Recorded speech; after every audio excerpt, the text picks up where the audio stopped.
My name is Josephine, and I'm 58 years old. Today should have been the happiest day of my life watching my only son Michael walk down the aisle. After raising him alone for 8 years since his father passed, I thought I'd finally see him settled with someone who would love our family. But as I stood there in my navy dress watching my new daughter-in-law Stephanie glare at me across the reception hall, I had no idea that in just a few hours she would slap me and call me a dirty old witch in front of everyone. Before we dive into this story, I'd love to know where you're watching from. Please hit that like button if you've ever dealt with difficult in-laws, and don't forget to subscribe because you won't believe how one phone call turned their dream wedding into their worst nightmare. Let me take you back to where this all started 2 years ago when Michael first brought Stephanie home. She was 26, worked in marketing, and came from a middle-class family that seemed nice enough on the surface. But from the very first dinner, something felt off about the way she looked at me. I remember that evening so clearly. I had spent hours preparing Michael's favorite pot roast, the same recipe his grandmother used to make. When they walked through my front door, Stephanie's smile was polite but never reached her eyes. She complimented my home, my cooking, even my dress, but every word felt rehearsed, like she was checking items off a list. Throughout dinner, she would answer my questions with short, clipped responses. When I asked about her job, she said it was fine. When I mentioned family traditions, she nodded but changed the subject. Michael, bless his heart, kept trying to bridge the gap between us, but I could see the strain in his face. The real red flags started appearing over the following months. Every time I invited them for Sunday dinner, Stephanie had a work emergency. When I suggested we go shopping for Michael's birthday gift together, she was suddenly feeling under the weather. Holiday gatherings became tense affairs where she would sit quietly in the corner scrolling through her phone while the rest of us tried to maintain normal conversation. I tried everything to connect with her. I sent thoughtful birthday cards, bought her favorite flowers when she got a promotion, and even offered to help when she mentioned wanting to redecorate their apartment. But every gesture was met with the same polite but cold response. "Thank you, Josephine, but we've got it handled." The worst part was watching Michael defend her behavior. "Mom, she's just shy," he would say when I gently expressed my concerns. "She's not used to big family gatherings like we are." But I had raised that boy for 29 years, and I could see the confusion in his eyes, too. He was caught between the woman he loved and the mother who had sacrificed everything for him. When they announced their engagement 6 months ago, I pushed aside my reservations and threw myself into being the supportive mother-in-law. I offered to help with wedding planning, suggested they use my event coordinator friend, even hinted that I would be happy to contribute financially to make their dream wedding come true. That's when Stephanie's true colors really started to show. "We appreciate the offer, Josephine," she said with that same fake smile, "but we want to do this ourselves. We want our wedding to reflect our values and our style." The emphasis on "our" felt like a slap in the face, but I swallowed my hurt and smiled back. What she didn't know was that Michael had come to me privately just 2 weeks later. My strong, independent son stood in my kitchen with tears in his eyes, explaining that they had fallen in love with a venue that cost 3 times their budget. The country club wanted $15,000 just for the reception space, and that didn't include catering, flowers, or music. Without hesitation, I transferred $50,000 into Michael's account that same day. I didn't tell Stephanie because I knew she would refuse the help, and I couldn't bear to see my son's dreams crushed because of pride. When I found out later that he had taken out a loan to cover additional expenses, my heart broke. Here was my child, drowning in debt to please a woman who wouldn't even accept his mother's love. The rehearsal dinner took place at an intimate Italian restaurant downtown, and I arrived early with a special gift, a family heirloom necklace that had belonged to Michael's grandmother. It was a delicate piece with pearls and small diamonds, something I had always planned to give to his future wife. When I presented it to Stephanie, she accepted it with what I now recognize was barely concealed irritation. "It's lovely, Josephine. Thank you." She handed it to her maid of honor without even looking at it properly, and I watched as the woman casually tossed it into her purse like it was costume jewelry from a discount store. During dinner, I sat at the family table watching as Stephanie's parents shared stories about their daughter's childhood while she beamed with pride. They talked about her achievements, her determination, her independence. When it came time for toasts, her father spoke beautifully about the love he saw between the young couple. But when Michael's turn came to speak about family, Stephanie's hand tightened on his arm every time he started to mention me. The speech that should have included stories about the mother who raised him alone became a generic thank you to everyone who supported us. I felt invisible, erased from my own son's history. The breaking point came when I excused myself to use the restroom. As I walked past Stephanie's table of college friends, I overheard her saying, "I just have to tolerate her for Michael's sake. Once we're married and move to Portland, we'll have some distance." Her friends laughed, and one of them asked if I was really that bad. "She's just one of those controlling mothers who can't let go," Stephanie replied. "But I'm not going to let her ruin my marriage." Standing there in the hallway listening to my future daughter-in-law describe me as an obstacle to overcome rather than family to embrace, I felt something shift inside me. This wasn't about personality differences or adjustment periods. This was about fundamental disrespect, and it was only going to get worse after the wedding. I returned to the table and finished the evening with a smile plastered on my face, but inside I was already preparing myself for what I suspected would be a very difficult relationship. I had no idea how much worse things would get. The morning of the wedding dawned bright and clear, one of those perfect September days that seemed designed for celebrations. I woke up at 5:30, my stomach churning with a mixture of excitement and dread that I couldn't shake. This was supposed to be one of the most important days of my life, but instead of pure joy, I felt like I was walking into battle. I spent extra time getting ready, choosing a sophisticated navy blue dress that was elegant but not attention-grabbing. The last thing I wanted was to give Stephanie any reason to accuse me of trying to upstage her on her wedding day. I selected understated jewelry and low heels, creating a look that said, "supportive mother," rather than interfering mother-in-law. Before leaving the house, I called Michael to wish him luck. His voice was full of nervous energy and happiness, and for a moment, hearing my little boy so excited made all my concerns fade away. "I love you, Mom," he said. "Thank you for everything you've done to make this day possible." If only he knew how much that everything really included. I arrived at the country club an hour before the ceremony was scheduled to begin. The venue was absolutely stunning with white roses and baby's breath everywhere, twinkling lights strung through the trees, and a string quartet playing softly in the background. Despite my feelings about Stephanie, I had to admit they had created something magical. Walking through the reception area, I was approached by the wedding planner, a frazzled-looking woman with a clipboard and a Bluetooth headset. "Mrs. Patterson, thank goodness you're here. We have a slight problem with the music. The jazz quartet is demanding an additional $5,000, or they're walking out right now." Without thinking, I reached for my purse. "I'll take care of it." The relief on the planner's face was immediate, but as I was writing the check, I heard sharp footsteps behind me. "Excuse me, what's going on here?" Stephanie's voice cut through the gentle background music like a knife. She was wearing a silk robe over her wedding dress, her hair in curlers, and her face was flushed with anger. The wedding planner stammered an explanation about the music situation, but Stephanie's eyes were locked on me. "We didn't ask for your help, Josephine. We specifically told you we wanted to handle our own wedding expenses." I tried to keep my voice calm and reasonable. "I just heard there was a problem, and I wanted to make sure your special day wasn't ruined over something so easily fixed." "That's exactly what I'm talking about," Stephanie snapped, her voice rising. "You always try to control everything, just like you controlled Michael's whole life.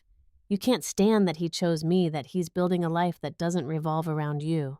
Before I could respond, Michael appeared still in his dress shirt and pants, his bow tie hanging loose around his neck. "What's going on, Stephanie? Why are you out here? The photographer wants to start the getting ready pictures." Stephanie spun around to face him, her robe swirling dramatically. "Your mother is trying to take over our wedding just like she takes over everything else." She gestured wildly at the check I was still holding. "We had one tiny problem, and instead of letting us handle it, she swoops in with her checkbook like we're helpless children." Michael looked between us, confusion and stress written all over his face. This was supposed to be the happiest morning of his life, and instead he was mediating between his bride and his mother an hour before their ceremony. "Mom," he said gently, "maybe it would be better if we handled this ourselves." The words hit me like a physical blow, but I nodded and tore up the check. "Of course, sweetheart, I just wanted to help." As I walked away, I heard Stephanie saying something about setting boundaries, and I knew this was just the beginning. The ceremony itself was absolutely beautiful. Watching Michael standing at the altar in his black tuxedo, looking so handsome and grown up, I felt that familiar surge of maternal pride mixed with the bittersweetness of letting go. When the doors opened and Stephanie appeared in her flowing white gown, even I had to admit she looked stunning. I sat in the front row, dabbing at my eyes as they exchanged vows they had written themselves. Michael's voice shook with emotion as he promised to love, honor, and cherish her for the rest of his life. Stephanie's vows were polished and beautiful, full of references to their future adventures and dreams. But even in that sacred moment, I couldn't help but notice that, while Michael's vows mentioned family and the importance of the people who had shaped him, Stephanie's focused entirely on their future as a couple. It was as if the rest of the world, including me, simply didn't exist in her vision of their life together. When the minister pronounced them husband and wife, the entire congregation erupted in applause and cheers. Michael kissed his new bride with such joy and passion that I found myself crying again this time, with genuine happiness for him. Whatever my feelings about Stephanie, there was no denying that my son was deeply in love. The reception began with cocktail hour in the garden, and I mingled politely with the other guests, accepting congratulations and compliments about how handsome Michael looked. Several people mentioned what a lovely couple they made, and I smiled and agreed, while privately wondering if they could sense the tension I felt whenever Stephanie looked in my direction. As the evening progressed, I watched the newlyweds make their rounds, greeting guests and posing for pictures. They looked so happy together, laughing and whispering to each other, and I began to hope that maybe I had been reading too much into things. Maybe married life would mellow Stephanie's attitude toward me. That hope was shattered when I decided to approach them during a quiet moment between photo sessions. They were standing near the head table, taking a break from the constant socializing, and I thought it might be a good opportunity to offer my heartfelt congratulations. "Stephanie," I said, walking up with my warmest smile, "you look absolutely beautiful today. The ceremony was perfect, and I can see how happy you make Michael." She turned to face me, and for just a moment I thought I saw her expression soften. But then her eyes hardened again, and she glanced around to make sure Michael was momentarily distracted by the photographer. "Thank you for finally keeping your distance during my wedding," she said quietly, emphasizing the word "my" like a territorial claim. "I hope you understand that Michael is my husband now." The words hit me like ice water, but I tried to maintain my composure. "Of course I understand that. I just want us to be a family, all of us together." Stephanie's laugh was cold and brittle. "We are a family, Josephine. Michael and I are a family. You're just an outsider trying to interfere in something that has nothing to do with you anymore." I felt my cheeks burning with humiliation and hurt, but I was determined not to cause a scene at my son's wedding. "I'm not trying to interfere. I just want to be part of your lives." "Well, you can't," she said flatly. "Michael has moved on, and it's time you did the same." Nah, I should have walked away then. Every instinct told me to excuse myself gracefully and avoid escalating the situation. But something about the casual cruelty in Stephanie's voice, the way she dismissed 29 years of love and sacrifice with a few cutting words, made me try one more time to reach her. I had brought a small photo album, pictures of Michael from childhood through college, including some precious shots from after his father died.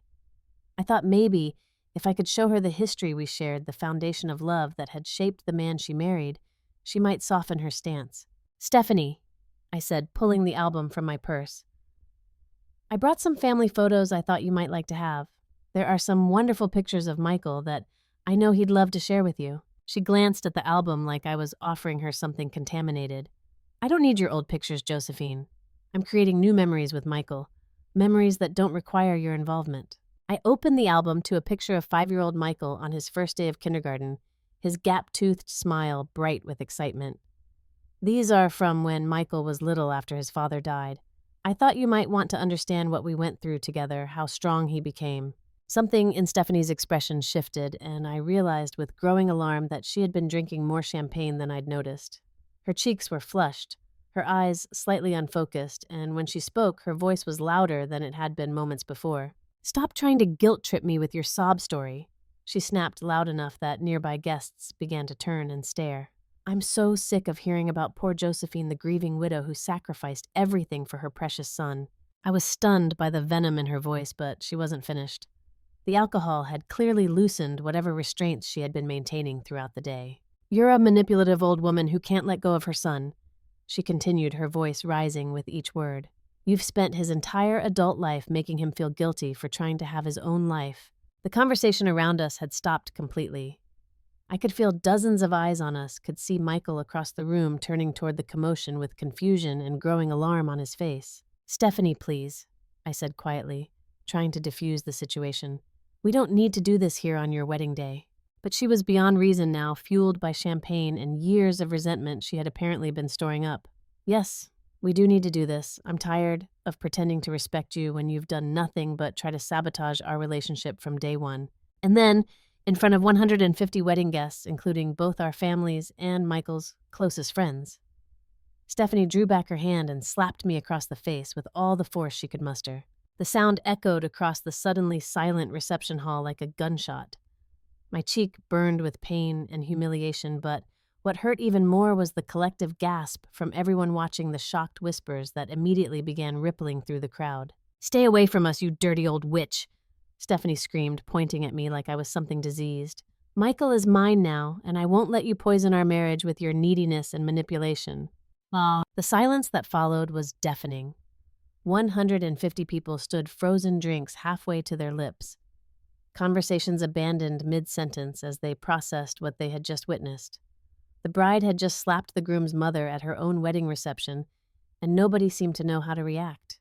I stood there, my hand instinctively rising to touch my burning cheek, but I refused to let myself cry or show any more vulnerability than I already had. Whatever Stephanie's problems with me, I would not give her the satisfaction of seeing me break down in public. Michael came running across the room, his face a mask of horror and disbelief. "Stephanie, what have you done?" His voice cracked with shock and something that might have been anger, though I could see he was struggling to process what he had just witnessed. The wedding photographer, who had been capturing candid moments throughout the reception, had stopped shooting entirely and was awkwardly trying to blend into the background. Several guests pulled out their phones, and I realized with sick certainty that this moment would probably end up on social media within hours. Stephanie's parents rushed over her mother's face, pale with embarrassment, while her father looked like he wanted to disappear entirely. Her maid of honor was trying to guide her away from the scene, but Stephanie seemed to have sobered up enough to realize what she had done, and she was frozen in place, staring at me with a mixture of defiance and growing panic. "I'm sorry everyone had to see that," I said quietly, addressing the crowd more than anyone specific. My voice was steady despite the trembling I felt inside. "Please don't let this ruin your evening." I picked up my purse from where I had dropped it during the confrontation and began walking toward the exit with as much dignity as I could muster. Behind me, I could hear Michael calling my name, but I didn't turn around. I needed to get out of there before my carefully maintained composure cracked. As I made my way through the crowd, I caught fragments of whispered conversations.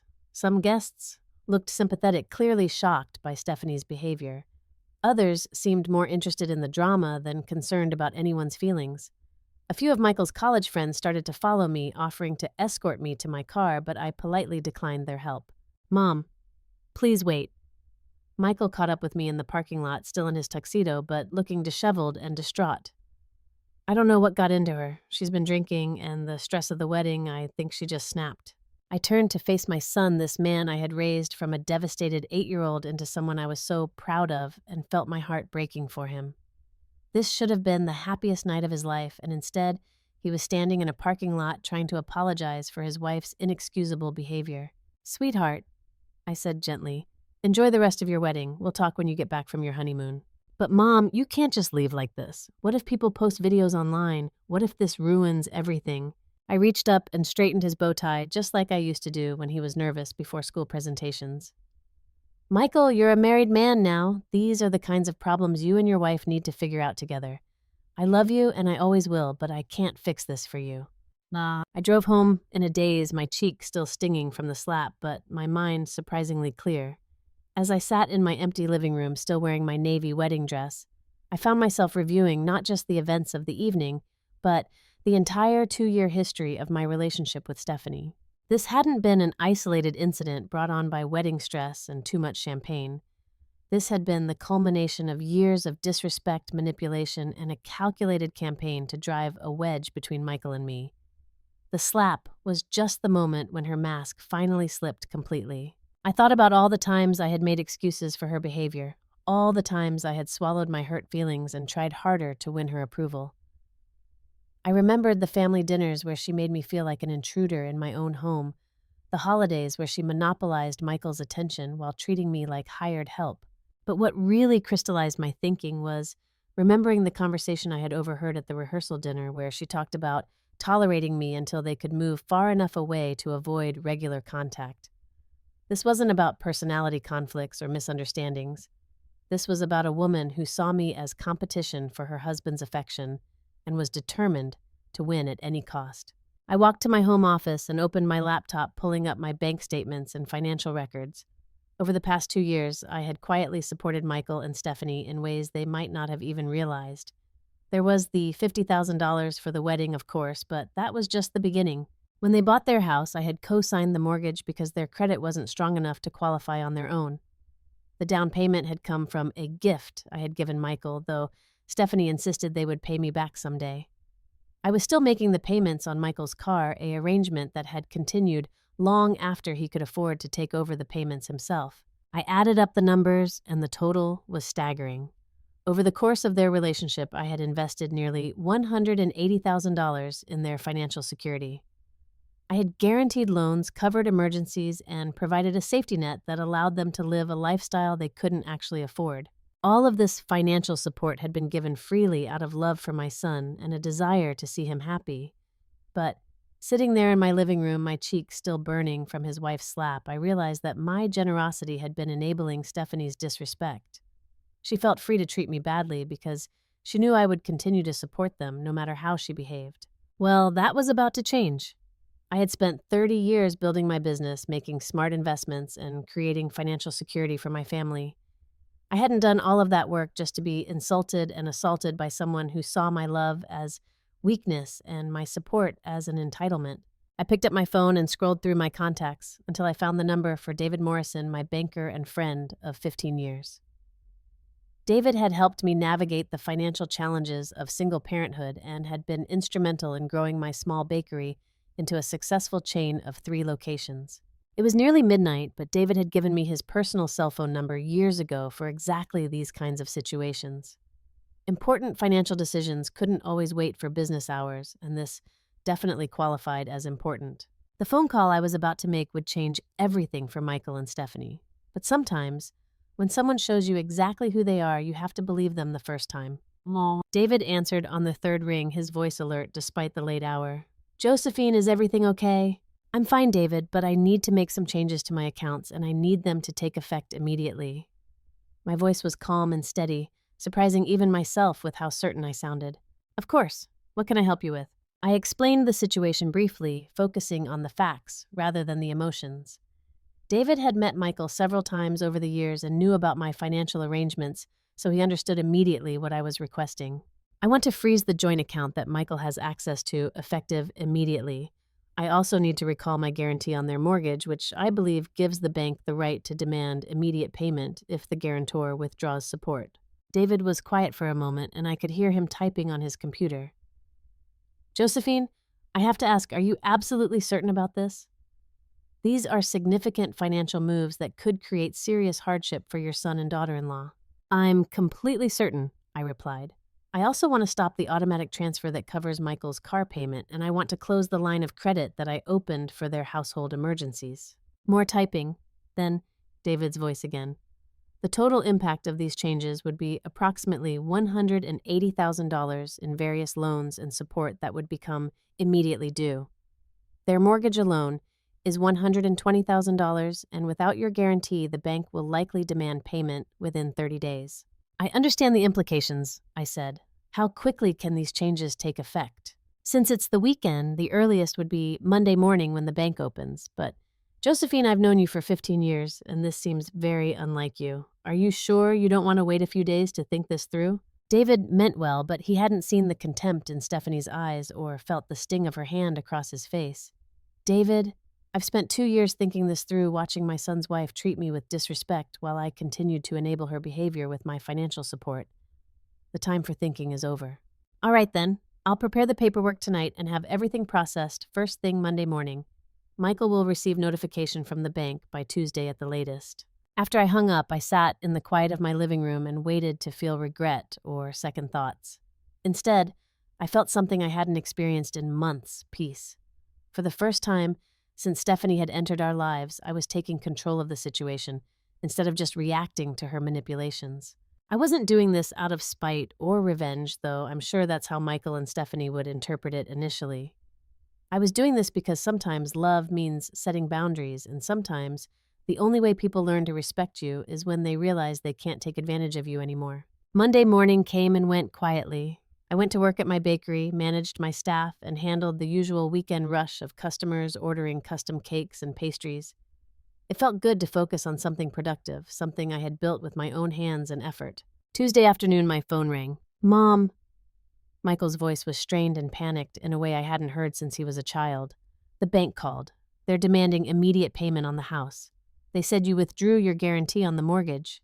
"That's correct," I said calmly, continuing to review inventory reports while we talked. "What do you mean that's correct? Our credit cards are frozen. The car payment bounced, and they're threatening to start foreclosure proceedings if we don't pay $120,000 within 30 days. What's going on?" I set down my paperwork and gave him my full attention. "Michael, what's going on is that I'm no longer willing to financially support a household where I'm treated with disrespect and violence." "Violence, Mom? What are you talking about?" The fact that he either didn't remember or was minimizing what his wife had done told me everything I needed to know about how they had discussed the wedding incident. "Your wife slapped me in front of 150 people and called me a dirty old witch, Michael. That's assault, and it's completely unacceptable. She apologized for that. She was drunk and stressed about the wedding. She didn't mean it." "Where is this apology, because I haven't received one?" Silence on the other end of the line. Then, Michael's voice smaller now.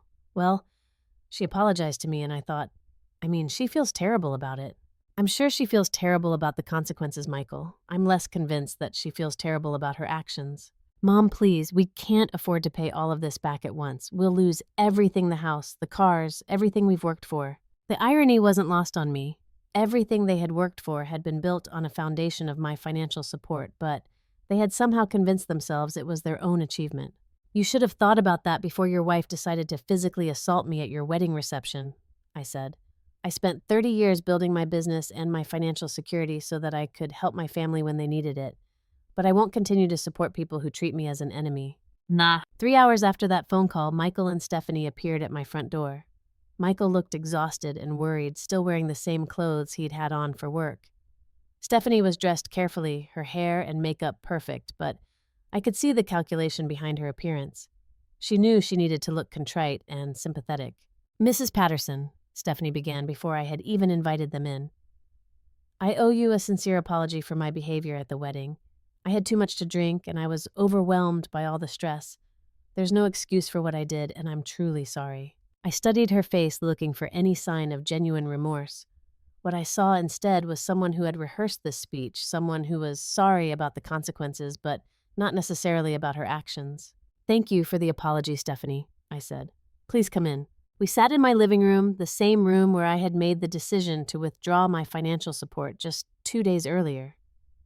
Michael looked like he was about to cry while Stephanie maintained her carefully composed expression. "Mom," Michael started, "I know you're hurt and you have every right to be, but please, we're begging you, don't let one bad moment ruin our entire future. We can't pay back all of this money at once. The bank is talking about foreclosure." I looked at my son, this young man I had raised with such love and hope, and felt my heart breaking for him.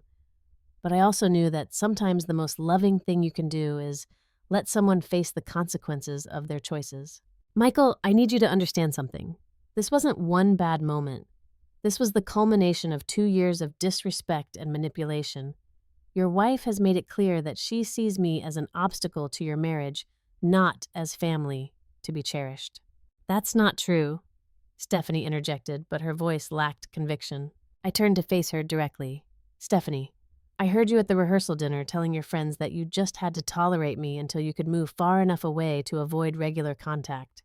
You've spent 2 years making me feel unwelcome in my own son's life while simultaneously benefiting from my financial support."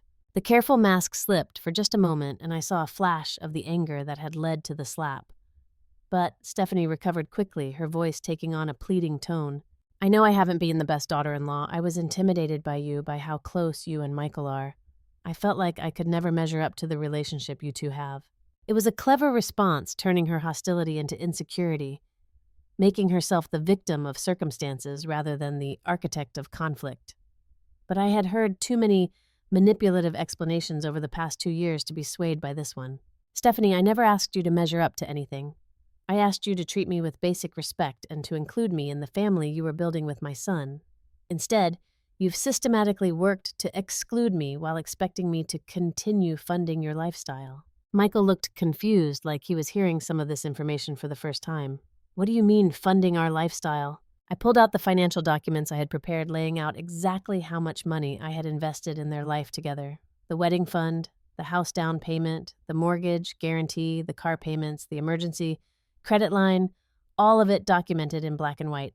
$180,000 over 2 years, I said quietly, most of which your wife insisted you accept while simultaneously working to push me out of your lives. Stephanie's face went pale as she saw the numbers laid out so starkly. I don't think she had ever added it all up before, had never realized exactly how much of their financial security depended on my ongoing support. "We didn't know it was that much," Michael whispered.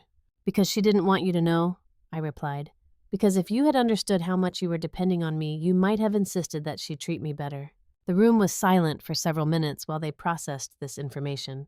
Finally, Stephanie spoke up, and for the first time her voice sounded genuinely shaken. "What do you want from us, Josephine? What would it take for you to help us through this?"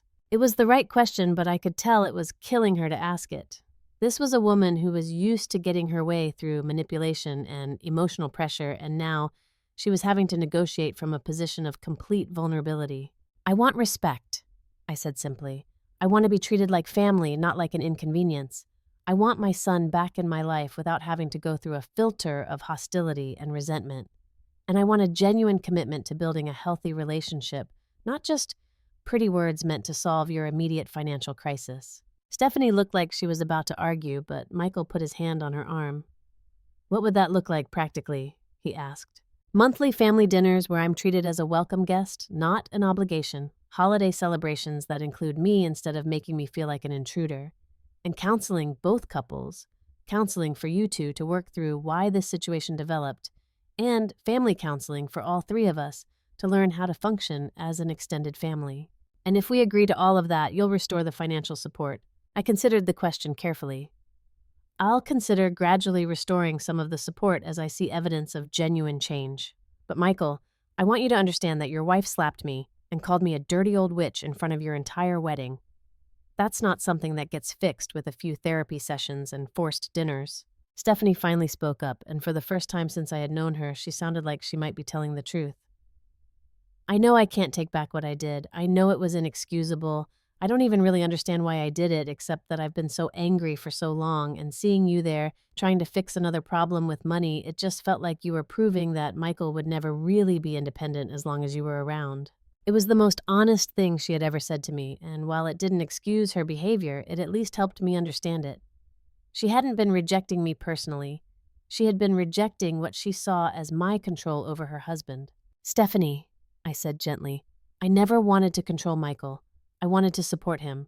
There's a difference, though. I can understand how it might not have seemed that way to you." We talked for another hour, working out the details of what a path forward might look like. It wouldn't be easy, and there were no guarantees that we could build a functional relationship after so much damage had been done. But for the first time since Michael had brought Stephanie home, I felt like we were at least having an honest conversation. 6 months later, I'm happy to report that our family has made remarkable progress. The counseling sessions weren't always comfortable, but they helped all of us understand how we had contributed to the dysfunction in our relationships. Stephanie and I will probably never be best friends, but we've developed a respectful relationship based on clear boundaries and honest communication. She's learned to appreciate my support without feeling threatened by it, and I've learned to offer help without overwhelming their independence. Michael has grown tremendously through this experience. He's learned to balance his relationships instead of trying to keep everyone happy by avoiding difficult conversations. He's also taken full responsibility for their finances, and while I did gradually restore some support, they're no longer completely dependent on me. Most importantly, we've established traditions that work for all of us. Our monthly dinners have become something I actually look forward to, and holidays feel like celebrations instead of endurance tests. The wedding incident was horrific at the time, but in some ways, it was the shock our family needed to address problems that had been building for years. Sometimes relationships have to break completely before they can be rebuilt on a healthier foundation. Looking back, I realized that my financial generosity, while well-intentioned, had enabled a dynamic that wasn't healthy for any of us. By removing that support when I was disrespected, I forced all of us to confront the real issues in our relationships instead of just papering over them with money. I learned that sometimes the most loving thing you can do is set firm boundaries even when it causes short-term pain. Michael learned that he couldn't have a successful marriage while avoiding conflict between the important people in his life. And Stephanie learned that respect and kindness aren't optional even in family relationships. The phone call to my bank was one of the hardest things I've ever done, but it was also one of the most important. It taught all of us that love without respect isn't really love at all, and that financial support without emotional consideration is just enabling bad behavior. Money can't buy happiness, and it definitely can't buy respect, but removing it can certainly teach people the value of both. Sometimes you have to be willing to lose everything to save what really matters, and what really matters is being treated with dignity by the people you love. I hope our story encourages anyone dealing with difficult family relationships to remember that setting boundaries isn't selfish, it's necessary. You can't control how other people treat you, but you can absolutely control how you respond to that treatment. Have you ever had to make a difficult decision to protect your own dignity even when it hurts someone you love? I'd love to hear your thoughts in the comments below. If this story resonated with you, please hit that like button and subscribe for more real-life stories about family relationships and finding the strength to stand up for yourself. And don't forget to share this with anyone who might benefit from hearing that it's okay to demand respect, even from family members. Thank you for listening to my story. And remember that you deserve to be treated with kindness and respect by everyone in your life. Sometimes teaching people how to treat you requires tough love, but the relationships that survive those lessons are always stronger and more genuine than the ones built on fear or obligation.